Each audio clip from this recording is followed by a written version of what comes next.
श्रीमद् भगवत गीता अतः द्वितीय अध्याय। संजय बोले, उस प्रकार करुणा से व्याप्त और आंसुओं से पूर्ण तथा व्याकुल नेत्रों वाले शोकयुक्त उस अर्जुन के प्रति भगवान मधुसूदन ने यह वचन कहा। श्री भगवान बोले, हे अर्जुन, तुझे इस असमय में यह मोह किस हेतु से प्राप्त हुआ? क्योंकि न तो यह श्रेष्ठ पुरुषों द्वारा आचरित है, न स्वर्ग को देने वाला और कीर्ति को करने वाला ही है। श्री भगवान बोले, हे अर्जुन, तुझे इस असमय में यह मोह किस हेतु से प्राप्त हुआ? क्योंकि न तो यह श्रेष्ठ पुरुषों द्वारा आचरित है, न स्वर्ग को देने वाला है और न कीर्ति को करने वाला ही है। इसलिए हे अर्जुन, नपुंसकता को मत प्राप्त हो, तुझ में यह उचित नहीं जान पड़ती। हे परंतप, हृदय की तुच्छ दुर्बलता को त्याग कर युद्ध के लिए खड़ा हो जा। अर्जुन बोले, हे मधुसूदन, मैं रणभूमि में किस प्रकार बाणों से भीष्म पितामह और द्रोणाचार्य के विरुद्ध लड़ूंगा? क्योंकि हे अरिसूदन, वे दोनों ही पूजनीय है। इसलिए इन महानुभाव गुरुजनों को न मारकर मैं इस लोक में भिक्षा का अन्न भी खाना कल्याणकारक समझता हूँ। क्योंकि गुरुजनों को मारकर भी इस लोक में रुधिर से सने हुए अर्थ और काम रूप भोगों को ही तो मैं भोगूंगा। हम यह भी नहीं जानते कि हमारे लिए युद्ध करना और न करना इन दोनों में से कौन सा श्रेष्ठ है, अथवा यह भी नहीं जानते कि उन्हें हम जीतेंगे या हमको वे जीतेंगे। और जिनको मारकर हम जीना भी नहीं चाहते, वे ही हमारे आत्मीय धृतराष्ट्र के पुत्र हमारे मुकाबले में खड़े हैं। इसलिए कायरता रूप दोष से उपहत हुए स्वभाव वाला तथा धर्म के विषय में मोहित चित्त हुआ मैं आपसे पूछता हूँ कि जो साधन निश्चित कल्याणकारक हो वह मेरे लिए कहिए। क्योंकि मैं आपका शिष्य हूँ, इसलिए आपके शरण हुए मुझको शिक्षा दीजिए। क्योंकि भूमि में निष्कंटक धन धान्य संपन्न राज्य को और देवताओं के स्वामीपने को भी प्राप्त होकर भी मैं उस उपाय को नहीं देखता हूँ जो मेरी इंद्रियों को सुखाने वाले शोक को दूर कर सके। संजय बोले, हे राजन, निद्रा को जीतने वाले अर्जुन अंतर्यामी श्री कृष्ण महाराज के प्रति इस प्रकार कहकर फिर श्री गोविंद भगवान से युद्ध नहीं करूंगा, यह स्पष्ट कहकर चुप हो गए। हे भरतवंशी धृतराष्ट्र, अंतर्यामी श्री कृष्ण महाराज दोनों सेनाओं के बीच में शोक करते हुए उस अर्जुन को हंसते हुए यह वचन बोले। श्री भगवान बोले, हे अर्जुन, तू न शोक करने योग्य मनुष्य के लिए शोक करता है और पंडितों के ऐसे वचनों को कहता है, परंतु जिनके प्राण चले गए हैं उनके लिए और जिनके प्राण नहीं गए हैं उनके लिए भी पंडित जन शोक नहीं करते। न तो ऐसा ही है कि मैं किस काल में नहीं था, तू नहीं था अथवा ये राजा लोग नहीं थे, और न ऐसा ही है कि इससे आगे हम सब नहीं रहेंगे। जैसे जीवात्मा की इस देह में बालकपन, जवानी और वृद्धावस्था होती है, वैसे ही अन्य शरीर की प्राप्ति होती है, उस विषय में भी धीर पुरुष मोहित नहीं होता। हे कुंती पुत्र, सर्दी गर्मी और सुख दुख को देने वाले इंद्रिय और विषयों के संयोग तो उत्पत्ति विनाशील और अनित्य है। इसलिए हे भारत, उनको तू सहन कर। क्योंकि हे पुरुष श्रेष्ठ, सुख और दुख को समान समझने वाले जिस धीर पुरुष को ये इंद्रिय और विषयों के संयोग व्याकुल नहीं करते, वह मोक्ष के योग्य होता है। असत वस्तु की तो सत्ता नहीं है और सत का अभाव नहीं है। इस प्रकार इन दोनों का ही तत्व तत्वज्ञानी पुरुषों द्वारा देखा गया है। नाश रहित तो उसको जान जिससे यह संपूर्ण जगत दृश्य वर्ग व्याप्त है। इस अविनाशी का विनाश करने में भी कोई समर्थ नहीं है। इस नाश रहित अप्रमेय नित्य स्वरूप जीवात्मा के ये सब शरीर नाशवान कहे गए हैं। इसलिए हे भरतवंशी अर्जुन, तू युद्ध कर। जो इस आत्मा को मारने वाला समझता है तथा जो इसको मरा मानता है, वे दोनों ही नहीं जानते। क्योंकि यह आत्मा वास्तव में न तो किसी को मारता है और न किसी के द्वारा मारा जाता है। यह आत्मा किसी काल में भी न तो जन्मता है और न मरता ही है, तथा न यह उत्पन्न होकर फिर होने वाला ही है। क्योंकि यह अजन्मा, नित्य, सनातन और पुरातन है। शरीर के मारे जाने पर भी यह नहीं मारा जाता। हे पुत्र अर्जुन, जो पुरुष इस आत्मा को नाश रहित, नित्य, अजन्मा और अव्यय जानता है, वह पुरुष कैसे किसी को मरवाता है और कैसे किसी को मारता है। जैसे मनुष्य पुराने वस्त्रों को त्याग कर दूसरे नए वस्त्रों को ग्रहण करता है, वैसे ही जीवात्मा पुराने शरीर को त्याग कर दूसरे नए शरीर को प्राप्त होता है। इस आत्मा को शस्त्र नहीं काट सकते, इसको आग नहीं जला सकती, इसको जल नहीं गला सकता और वायु नहीं सुखा सकता। क्योंकि यह आत्मा अच्छेद्य है, यह आत्मा अद्याह्य, अक्लेद्य और निसंदेह अशोष्य है, तथा यह आत्मा नित्य, सर्वव्यापी, अचल, स्थिर रहने वाला और सनातन है।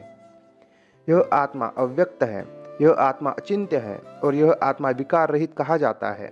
इससे हे अर्जुन, इस आत्मा को उपर्युक्त प्रकार से जानकर तू शोक करने योग्य नहीं है, अर्थात तुझे शोक करना उचित नहीं है। किंतु यदि तू इस आत्मा को सदा जानने वाला तथा सदा मरने वाला मानता हो तो भी हे महाबाहो, तो इस प्रकार शोक करने योग्य नहीं है, क्योंकि इस मान्यता के अनुसार जन्मे हुए की मृत्यु निश्चित है और मरे हुए का जन्म निश्चित है।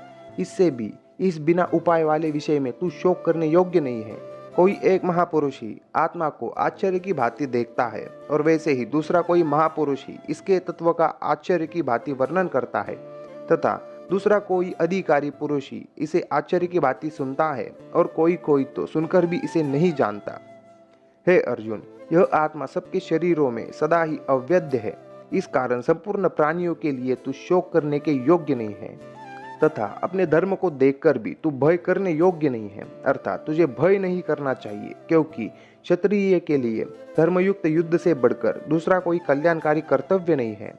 हे पार्थ, अपने आप प्राप्त हुए और खुले हुए स्वर्ग के द्वार रूप इस प्रकार के युद्ध को भाग्यवान क्षत्रिय लोग ही पाते हैं। किंतु यदि तू इस धर्मयुक्त युद्ध को नहीं करेगा तो स्वधर्म और कीर्ति को खोकर पाप को प्राप्त होगा, तथा सब लोग तेरी बहुत काल तक रहने वाली अपकीर्ति का भी कथन करेंगे। और माननीय पुरुष के लिए अपकीर्ति मरण से भी बढ़कर है, और जिनकी दृष्टि में तू पहले बहुत सम्मानीय होकर अब लघुता को प्राप्त होगा, वे महारथी लोग तुझे भय के कारण युद्ध से हटा हुआ मानेंगे। तेरे वैरी लोग तेरे सामर्थ्य की निंदा करते हुए तुझे बहुत से न कहने योग्य वचन भी कहेंगे। उससे अधिक दुख और क्या होगा? या तो तू युद्ध में मारा जाकर स्वर्ग को प्राप्त होगा, अथवा संग्राम में जीतकर पृथ्वी का राज्य भोगेगा। इस कारण हे अर्जुन, तू युद्ध के लिए निश्चय करके खड़ा हो जा। जय पराजय, लाभ हानि और सुख दुख को समान समझकर उसके बाद युद्ध के लिए तैयार हो जा। इस प्रकार युद्ध करने से तू पाप को नहीं प्राप्त होगा। हे पार्थ, यह बुद्धि तेरे लिए ज्ञान योग के विषय में कही गई है। अब तू इसको कर्म योग के विषय में सुन। जिस बुद्धि से युक्त हुआ तू कर्मों के बंधन को भली भांति त्याग देगा, अर्थात सर्वथा नष्ट कर डालेगा। इस कर्म योग में आरंभ का अर्थात बीज का नाश नहीं है और उल्टा फल रूप दोष भी नहीं है, बल्कि इस कर्म योग रूप धर्म का थोड़ा सा भी साधन जन्म मृत्यु रूप महान भय से रक्षा कर लेता है। हे अर्जुन, इस कर्म योग में निश्चयात्मिका बुद्धि एक ही होती है, किंतु अस्थिर विचार वाले विवेकहीन सकाम मनुष्यों की बुद्धियां निश्चय ही बहुत भेदों वाली और अनंत होती है। हे अर्जुन, जो भोगों में तन्मय हो रहे हैं, जो कर्म फल के प्रशंसक वेद वाक्यों में ही प्रीति रखते हैं, जिनकी बुद्धि में स्वर्ग ही परम प्राप्य वस्तु है और जो स्वर्ग से बढ़कर दूसरी कोई वस्तु नहीं है, ऐसा कहने वाले हैं, वे अविवेकी जन इस प्रकार की जिस पुष्पित अर्थात दिखाऊ शोभायुक्त वाणी को कहा करते हैं, जो कि जन्म रूप कर्मफल देने वाली एवं भोग तथा ऐश्वर्य की प्राप्ति के लिए नाना प्रकार की बहुत सी क्रियाओं का वर्णन करने वाली है।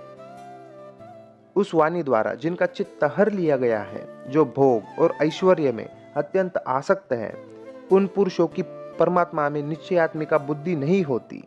हे अर्जुन, वे उपर्युक्त प्रकार से तीन गुणों को कार्य रूप समस्त भोगों को एवं उनके साधनों का प्रतिपादन करने वाला है। इसलिए तू उन भोगों एवं उनके साधनों में आसक्तिहीन हर्ष शोकादि द्वंद्वों से रहित नित्य वस्तु परमात्मा में स्थित होकर योग क्षेम को न चाहने वाला और स्वाधीन अंतकरण वाला हो। हे अर्जुन, वेद उपर्युक्त प्रकार से तीन गुणों के कार्य रूप समस्त भोगों एवं उनके साधनों का प्रतिपादन करने वाले हैं। इसलिए तू उन भोगों एवं उनके साधनों में आसक्तिहीन हर्ष शोकादि द्वंद्वों से रहित नित्य वस्तु परमात्मा में स्थित योग क्षेम को न चाहने वाला और स्वाधीन अंतकरण वाला हो। सब ओर से परिपूर्ण जलाशय के प्राप्त हो जाने पर छोटे जलाशय में मनुष्य का जितना प्रयोजन रहता है, ब्रह्म को तत्व से जानने वाले ब्राह्मण का समस्त वेदों में उतना ही प्रयोजन रह जाता है। तेरा कर्म करने में ही अधिकार है, उसके फलों में कभी नहीं। इसलिए तू कर्मों के फल का हेतु मत हो तथा तेरी कर्म न करने में भी आसक्ति न हो। हे धनंजय, तू आसक्ति को त्याग कर तथा सिद्धि और असिद्धि में समान बुद्धि वाला होकर योग में स्थित हुआ कर्तव्य कर्मों को कर। समत्व ही योग कहलाता है।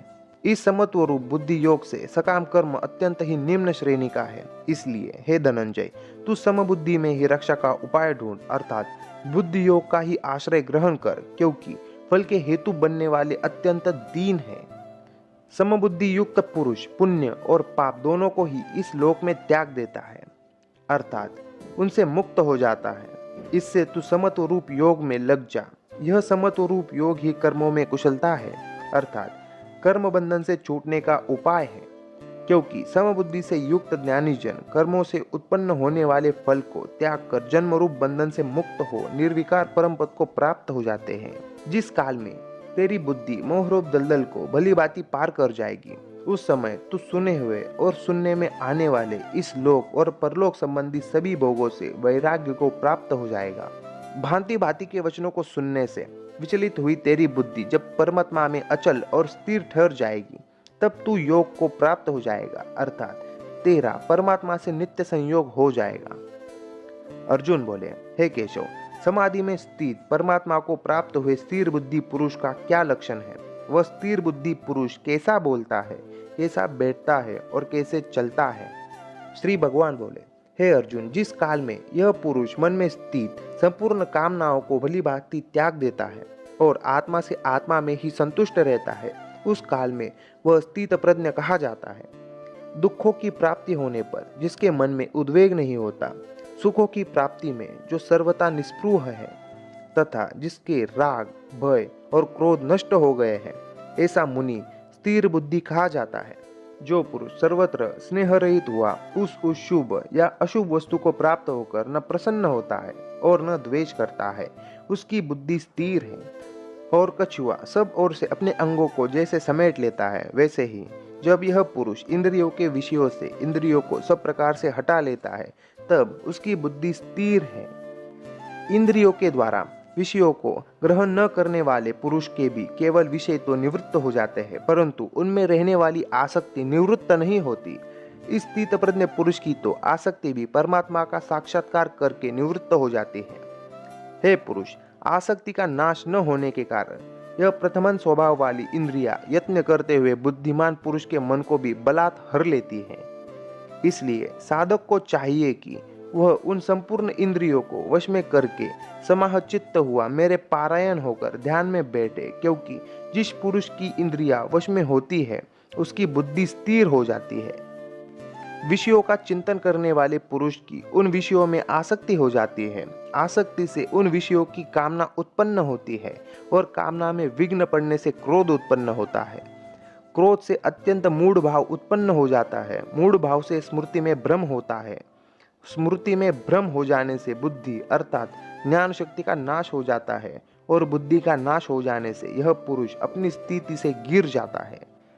अंतकरण की प्रसन्नता होने पर इसके संपूर्ण दुखों का आभाव हो जाता है और उस प्रचन्न चित्त वाले कर्मयोगी की बुद्धि शीघ्र ही सब ओर से हटकर एक परमात्मा में ही भली भांति स्थिर हो जाती है। परंतु अपने अधीन किए हुए अंतकरण वाला साधक अपने वश में की हुई राग द्वेष से रहित इंद्रियों द्वारा विषयों में विचरण करता हुआ अंतकरण की प्रसन्नता को प्राप्त होता है। अंतकरण की प्रसन्नता होने पर इसके संपूर्ण दुखों का अभाव हो जाता है और उस प्रसन्न चित्त वाले कर्मयोगी की बुद्धि शीघ्र ही सब ओर से हटकर एक परमात्मा में ही भली भांति स्थिर हो जाती है। न जीते हुए मन और इंद्रिय वाले पुरुष में निश्चयात्मिका बुद्धि नहीं होती और उस अयुक्त मनुष्य के अंतकरण में भावना भी नहीं होती तथा भावनाहीन मनुष्य को शांति नहीं मिलती और शांति रहित मनुष्य को सुख कैसे मिल सकता है? क्योंकि जैसे जल में चलने वाली नाव को वायु हर लेती है, वैसे ही विषयों में विचरती हुई इंद्रियों में से मन जिस इंद्रिय के साथ रहता है वह एक ही इंद्रिय इस अयुक्त पुरुष की बुद्धि को हर लेता है। इसलिए हे महाबाहो, जिस पुरुष की इंद्रियों के विषयों से सब प्रकार निग्रह की हुई है उसी की बुद्धि स्थिर है। संपूर्ण प्राणियों के लिए जो रात्रि के समान है, उस नित्य ज्ञान स्वरूप परमानंद की प्राप्ति में स्थित प्रज्ञ योगी जागता है और जिस नाशवान सांसारिक सुख की प्राप्ति में सब प्राणी जागते हैं, परमात्मा के तत्व को जानने वाले मुनि के लिए वह रात्रि के समान है। जैसे नाना नदियों के जल सब ओर से परिपूर्ण अचल प्रतिष्ठा वाले समुद्र में उसको विचलित न करते हुए ही समा जाते हैं, वैसे ही सब भोग जिस स्थित प्रज्ञ पुरुष में किसी प्रकार का विकार उत्पन्न किए बिना ही समा जाते हैं, वही पुरुष परम शांति को प्राप्त होता है, भोगों को चाहने वाला नहीं। जो पुरुष संपूर्ण कामनाओं को त्याग कर ममता रहित, अहंकार रहित और स्पृहा रहित हुआ विचरता है, वही शांति को प्राप्त होता है, अर्थात वह शांति को प्राप्त है।